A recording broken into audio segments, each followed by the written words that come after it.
Dans l'épisode du 15 février d'Un si grand soleil, Johanna et Milo courent ensemble et discutent de l'affaire qui les occupe. Milo est visiblement beaucoup plus détendu depuis qu'il sait que quelqu'un a témoigné contre Gérald, même si son avocate essaie de tempérer sa joie en lui rappelant que rien n'est joué. En attendant le procès, ils peuvent au moins profiter d'être tous les deux. De son côté, Claudine continue d'embobiner le procureur Bernier qui s'impatiente, et lui propose un dîner le lendemain soir. Becker qui les aperçoit du coin de l'œil vient questionner son ex-femme qui avoue sans gêne essayer de se mettre le procureur dans la poche. Le soir venu, Claudine appelle Marius pour lui dire que tout se passe comme prévu et qu'une deuxième enveloppe remplie de cash l'attend dans sa boîte aux lettres. Marius stresse et appréhende ce qui lui arrivera s'il est découvert, mais Claudine lui assure qu'il écopera juste d'une amende qu'elle paiera.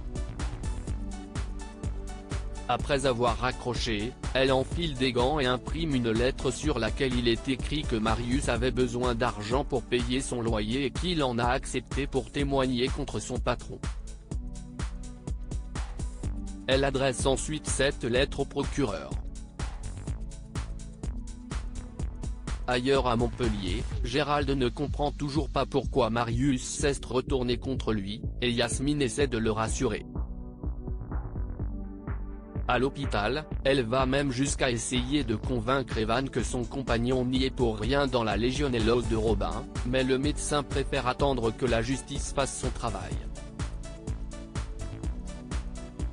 Justement au commissariat, Yann et le commissaire débriefent sur l'affaire mais Yann avoue, penaud, qu'il est paumé et qu'il est toujours impossible de dire si Gérald est vraiment responsable de la contamination de la climatisation de l'hôpital ou non. Hélène avouera-t-elle la vérité à Christian? À la galerie, Alix et Hélène s'inquiètent de la disparition d'Ulysse qui ne donne plus de nouvelles depuis 2 jours. Elles sont interrompues par l'arrivée de Marc, qui veut regarder le film qu'il a reçu à midi libre avec elle. Une fois Christian arrivé, il regarde cette fameuse vieille pellicule et y découvre les images d'un artiste peintre de 1902 qui signe une toile avec le nom d'Efimo.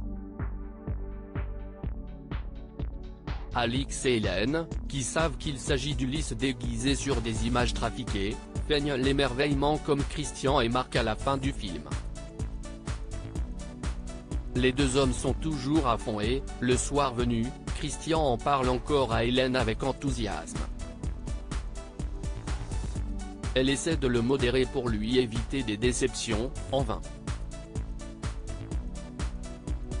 Pendant ce temps Ulysse passe du temps avec Bilal qui lui montre, grâce à des procédés chimiques, comment inventer une nouvelle couleur et lui redonner l'inspiration.